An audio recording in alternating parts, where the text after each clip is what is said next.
For an extraterrestrial researcher, an ambient temperature of 50 degrees Celsius leads to immediate cellular collapse.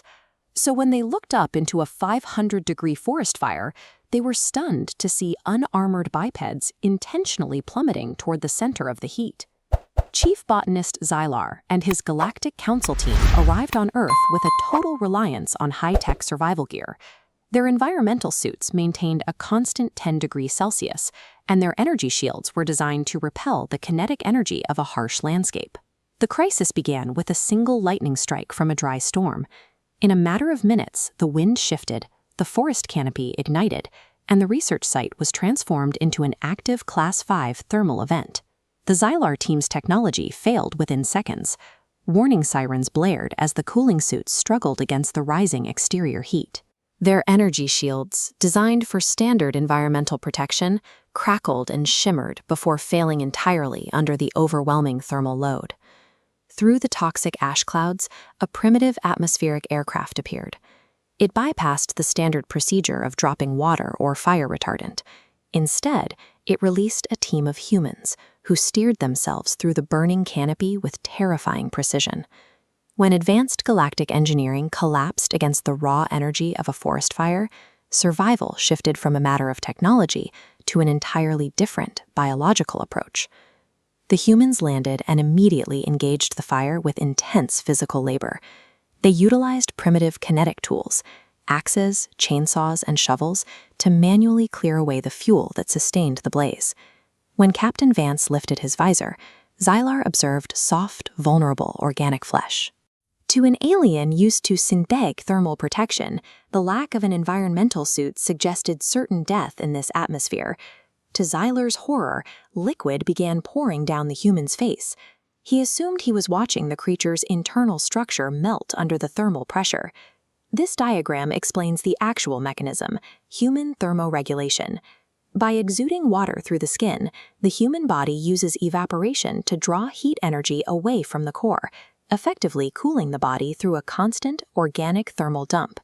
While the aliens' passive mechanical shields were being overwhelmed, these humans were using their own biological water reserves to actively manage their temperature in real time.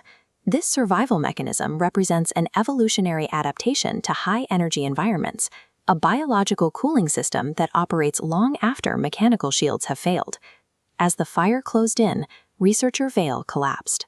Her anti-gravity suspensors had failed, leaving her unable to move under her own power. A human female on the team simply hoisted the 300-pound alien onto her shoulders. Despite the extreme heat and the added weight, she began the march out of the danger zone. Based on council biology, the energy expenditure required for this carry should have caused immediate systemic failure. Xylar calculated that the heat buildup alone should have been lethal within minutes. Humanity evolved as persistence hunters. As this endurance chart shows, humans possess a unique metabolic efficiency that allows them to sustain high physical output over long distances, covering more ground with less downtime than almost any other known species. When Xylar warned that the effort would kill her, the human just showed her teeth and replied, "We don't leave people behind." The rescue didn't rely on a sudden burst of speed, but on the capacity to maintain a steady, grueling pace until the threat was outrun. The situation escalated when a wall of flame 50 meters high suddenly rose directly in front of them. The wind had shifted again, and all exit routes were now blocked by the fire. Seeing no possible escape from the thermal surge, Xylar fell to his knees, accepting the mathematical reality of his own incineration. Captain Vance didn't surrender. Instead, he ordered his team to use drip torches to pour liquid fire in a wide perimeter around their own position. The aliens watched in horror as the humans intentionally ignited the brush directly beneath their feet, seemingly accelerating the very disaster they were fleeing. This animation illustrates the strategy: a backburn. By lighting a controlled fire, the humans preemptively consumed the fuel around them. When the main fire front hit the blackened circle of ash, it stopped. With no fuel left, the inferno died. The team survived by using the fire itself as a barrier, turning a tool of destruction into a method of containment. When the smoke finally cleared, it revealed an ash-covered wasteland. In the center of the scorched landscape, the group remained untouched. Extraction ships eventually arrived to retrieve the survivors. Xylar watched as Captain Vance, covered in soot and ash, took a long drink from a plastic canteen, treating the survival of a Class 5 event as a routine part of the day.